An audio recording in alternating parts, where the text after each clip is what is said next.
Hello students, good morning. And in last lecture we discussed the structure of human heart. Today we have to discuss the circulation of blood in heart and the entry of oxygen in blood through in lungs. So first of all we have to discuss that how the blood flows in our body, how the blood circulates in our body. So let us take here the contraction and relaxation of these four chambers takes place during the circulation of blood. What happened first? First, I want to explain only one way that how the blood passes, and then what happens actually that we shall discuss. So first, we know that what is called artery and what is called vein. So we said that what is called artery, the blood vessels which take the blood from a heart to different organ. Okay? And what is called vein, which brought the blood from different organ toward heart. So here, first, the deoxygenated blood that we called impure blood, which is present in each and every part of the body, first enters in right atrium through superior and inferior vena cava. Superior and inferior vena cava.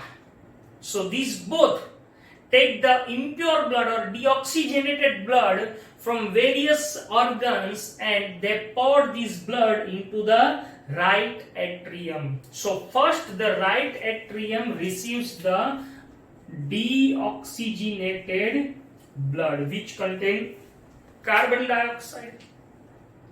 Okay.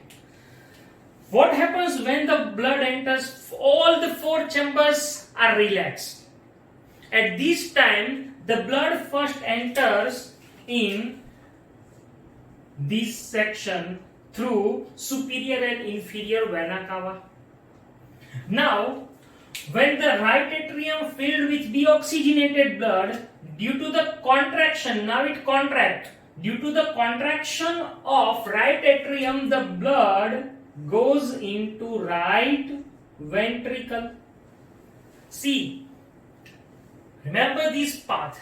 So, in right ventricle, now at this time, right ventricle relaxes. But when the blood enters into it, it contracts. Okay. We had discussed in last lecture that here the tricuspid valve is present. So what happens when the right atrium contracts? The tricuspid valve opens and it pours the blood from right atrium to right ventricle. Now right ventricle when filled with blood, when it contracts, the blood cannot back in the right atrium due to this valve. So this blood has only one path to go, that is this. Through the semilunar valve. Now what is this? You know that it is the pulmonary artery. So pulmonary means it is connected with lung. So this deoxygenated blood goes to the lungs for oxygenated. Now we had discussed what happens. See, for your information, I draw a lung here only.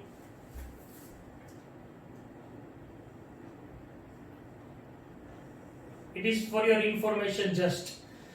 Now see, this blood goes into lungs both side, from this side also it goes into the lungs. Now when this blood enters into the lungs and reach to the alveoli, these alveolar sacs already filled with oxygen when we breathe, when we inhale.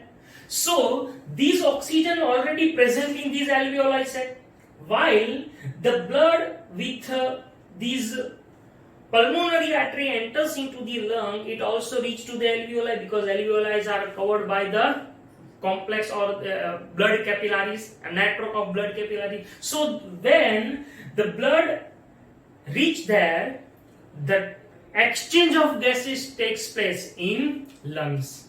So here this deoxygenated blood became oxygenated. So here you also have to know that artery flow or transport the deoxygenated blood. So here the pulmonary artery transport deoxygenated blood. Okay, now the blood became oxygenated. So now the lungs do not have ability or capacity to pump the blood in each and every part of the body. This type of capacity only possessed by heart. So the blood purified in lungs, even though it has to come first in the heart. So now lungs are organs. So from organs to heart, vein transport the blood. That's why these pulmonary veins, these are the pulmonary veins. So pulmonary veins take this oxygenated blood. This is carbon dioxide containing blood. This is oxygenated blood. So first this oxygenated blood enters into left atrium. At this time the left atrium relaxes. When blood filled, left atrium contracts and the blood through this bicuspid valve enters into the left ventricle. Now this blood contains oxygen. So this oxygen is sufficient for each and every cell of the body. So it has to be transported to each and every cell. So when the contraction of this left ventricle takes place, it has only one path because backward flow is not possible. So it has only one path to flow in this direction through semilunar valve, through aorta. These aorta take the blood from heart to different parts of the body. This is for your better understand that how the blood flow. But now what is the reality that we discuss here? So what is the reality? First, all the four chambers relax. At this time, what happened? The deoxygenated blood from different parts of the body, through superior and inferior vena cava enters into right atrium. At same time, from lungs, the oxygenated blood enters into left atrium through pulmonary vein. So what happened? Both the atria filled with blood, but it is deoxygenated and it is oxygenated. Now what happened?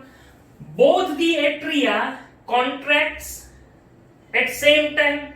Due to this, the blood of right atrium poured into right ventricle and the blood of left atrium poured into left ventricle.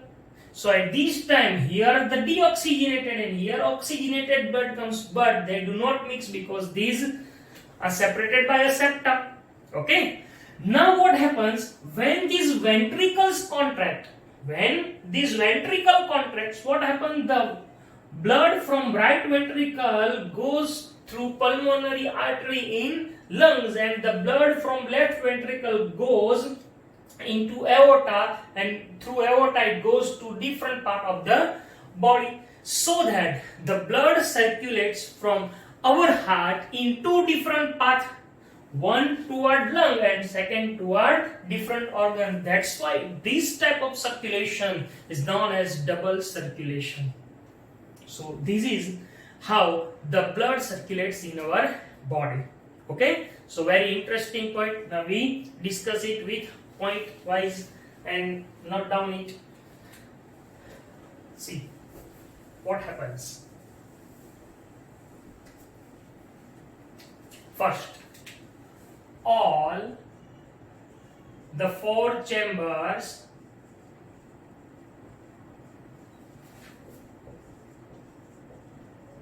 relax. Okay. Now what happened? From different parts of the body through superior and inferior vena cava. The deoxygenated blood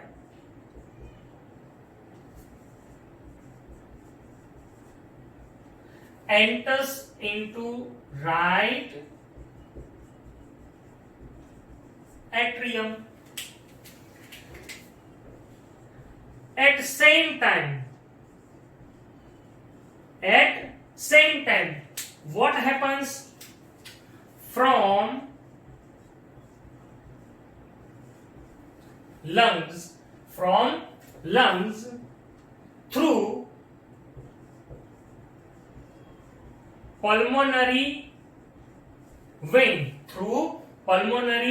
vein, the oxygenated blood enters into left atrium. Understand? Now what happens?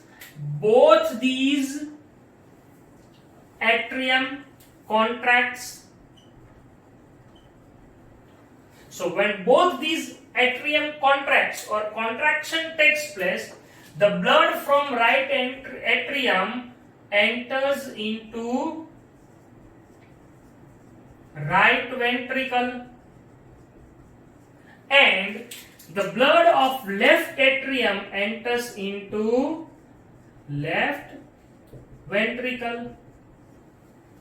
Now these both ventricles filled with blood, so that what happens? Again the contraction takes place.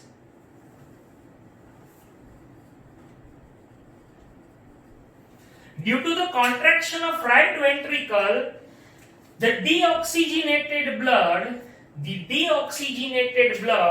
through pulmonary artery,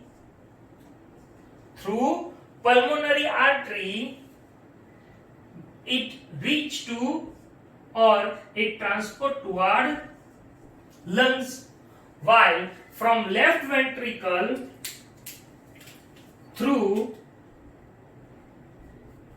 aorta, the blood transport in different organs toward different organs. Hence,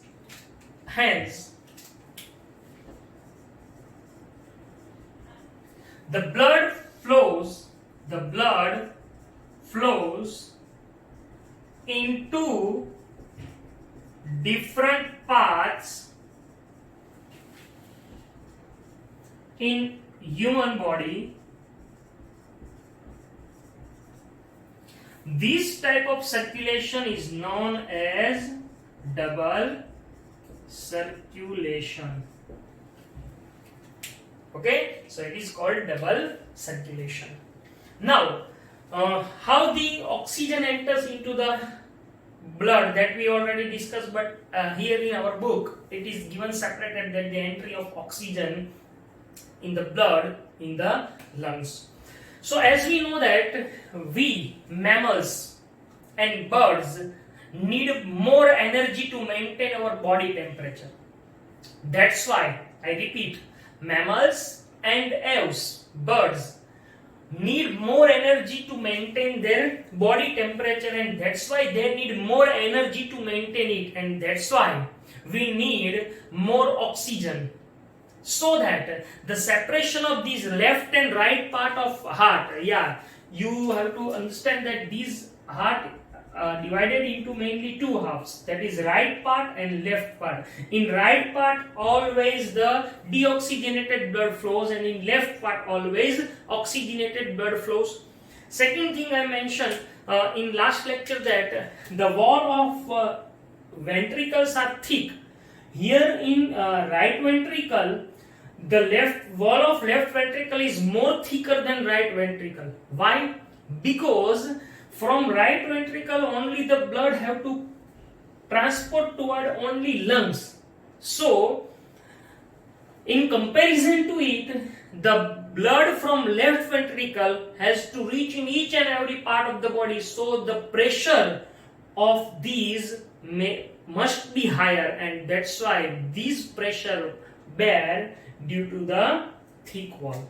It is for your information. So as we discussed that we need more energy, that's why these four chamber heart give the sufficient amount of oxygen to us, and that's why we can fulfill our energy requirement.